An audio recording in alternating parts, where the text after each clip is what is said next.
नमस्कार साथियों। आज अपन वर्तमान लागत यानी बढ़ती हुई लागत, स्थिर लागत और ह्रासमान लागत के अंतर्गत दीर्घकाल में एक प्रतियोगी फर्म के सामने की चर्चा करेंगे। सबसे पहले अपन वर्तमान लागत यानी बढ़ती हुई लागत को लेते हैं। इसमें देखिए कि जब उद्योग में नई फर्मों के प्रवेश करने से कच्चे माल की मांग में वृद्धि होने पर उनकी कीमतें बढ़ जाए तो यह वर्तमान लागत की स्थिति है। इस स्थिति में फर्म के लागत वक्र ऊपर की ओर विवर्तित हो जाते हैं और साथ ही उद्योग का दीर्घकालीन पूर्ति वक्र यानी कि धनात्मक ढाल का होता है। इसका अध्ययन अपन एक डायग्राम के आधार पर भी कर सकते हैं, डायग्राम से इसको एक्सप्लेन कर सकते हैं। तो देखिए, एक साइड में तो अपन फार्म का लागत वक्र बनाते हैं और दूसरी साइड में उद्योग का मांग और पूर्ति वक्र को लेते हैं। तो देखिए डायग्राम में यानी कि क्षैतिज अक्ष पर वही उत्पादन की मात्रा है और लंबवत अक्ष पर यानी कि कीमत को लेते हैं, लागत को लेते हैं। तो देखिए सबसे पहले क्या करते हैं कि इसमें उद्योग में से प्रारंभ करते हैं। उद्योग में देखिए यानी कि साम्य कहाँ होगा, जहाँ यानी कि मांग और पूर्ति वक्र दोनों एक दूसरे को काटेंगे। तो ऐसी स्थिति में देखिए उद्योग में प्रारंभिक जो साम्य होगा वो ई बिंदु पर है, जहाँ यानी कि मांग और पूर्ति वक्र दोनों एक दूसरे को यहाँ पर काट रहे हैं। और इस स्थिति में प्रारंभिक जो कीमत है वो P1 है और फर्म का साम्य F बिंदु पर है।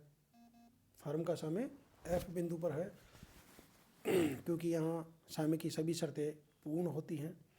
और फर्म का उत्पादन यानी कि जो स्मॉल Q1 है और उद्योग का उत्पादन कैपिटल Q1 है।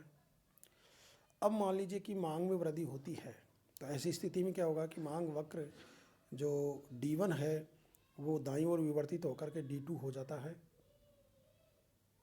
और ऐसी स्थिति में यानी कि उत्पादन का स्तर यानी कि उद्योग में Q1 कैपिटल Q1 से बढ़ करके कैपिटल Q2 हो जाता है। यानी कि इससे पहले अपन को ये देखना होगा कि जब मांग वक्र D1 से D2 होता है तो ऐसी स्थिति में यह है मांग वक्र है वो उद्योग का जो पूर्ति वक्र है S1, प्रारंभिक पूर्ति वक्र S1 है, उसको G बिंदु पर काटता है।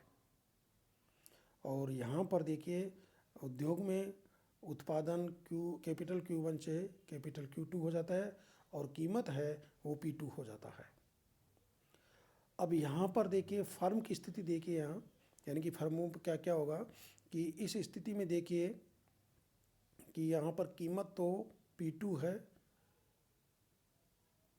या यूँ कह दीजिए कि कीमत यहाँ पर AQ2 है और लागत यहाँ आ रही है BQ2। तो AB क्या है कि फर्म को असामान्य लाभ प्राप्त होता है। और जब फर्म को असामान्य लाभ प्राप्त होता है तो ऐसी स्थिति में नई फर्में उद्योग में प्रवेश करेंगी और नई फर्मों के उद्योग में प्रवेश करने से देखिए क्या होगा कि पूर्ति बढ़ेगी। और पूर्ति बढ़ने का मतलब ये हो गया कि पूर्ति वक्र है वो दाईं ओर विवर्तित होगा और S1 से ये विवर्तित होकर के S2 हो जाता है। और ये यानी कि नए जो मांग वक्र है D2 को ये H बिंदु पर काटता है और H बिंदु पर नई कीमत क्या होगी, P3 होगी। अब यहाँ पर देखिए उद्योग का उत्पादन यानी कि बढ़ कर के Q3 हो जाता है और कीमत घट कर के P2 से P3 हो जाती है। और यहाँ पर कच्चे माल की कीमत बढ़ती है और साथ ही क्या होगा कि कच्चे माल की कीमत बढ़ती है तो लागत भी बढ़ती है, जिससे क्या होता है कि लागत वक्र है वो ऊपर की ओर विवर्तित होते हैं। और लागत वक्र अपन फर्म वाले जो डायग्राम है उसमें अपन दर्शा रखा है। तो ऐसी स्थिति में देखिए इस स्थिति में उत्पादन क्या होगा, फर्म का उत्पादन Q3 होगा। और यहाँ पर फर्म को यानी कि जब तक फर्म को असामान्य लाभ प्राप्त होता रहता है तब तक क्या है कि नई फर्में उद्योग में प्रवेश हो जाएगी। लेकिन जब लागत वक्र ऊपर की ओर विवर्तित होते हैं तो यहाँ जो साम्य जो प्राप्त होता है वहाँ पर उत्पादन Q3 है। Q3 उत्पादन पर यानी कि फर्म का असामान्य लाभ खत्म हो जाता है, केवल सामान्य लाभ ही प्राप्त होता है। और ऐसी स्थिति में क्या है कि नई फर्मों के प्रवेश उद्योग में बंद हो जाते हैं। अब देखिए इसका क्या परिवर्तन होता है, यानी कि यहाँ पर फर्म को जब नया पूर्ति वक्र S2 मांग वक्र D2H पर एक दूसरे को काटते हैं, कीमत P3 होती है, उत्पादन Q3 होता है, सामान्य लाभ प्राप्त होता है, तो नई फर्मों का उद्योग में प्रवेश बंद हो जाता है। अब क्या होगा कि E और H को मिलाने से जो उद्योग वक्र बनता है वह उद्योग का पूर्ति वक्र कहलाएगा, जो धनात्मक ढाल का है। अब यहाँ पर देखिए उद्योग का उत्पादन बढ़ा, कीमत बढ़ी, लेकिन फर्म का उत्पादन घटा और फर्मों की संख्या में वृद्धि होगी।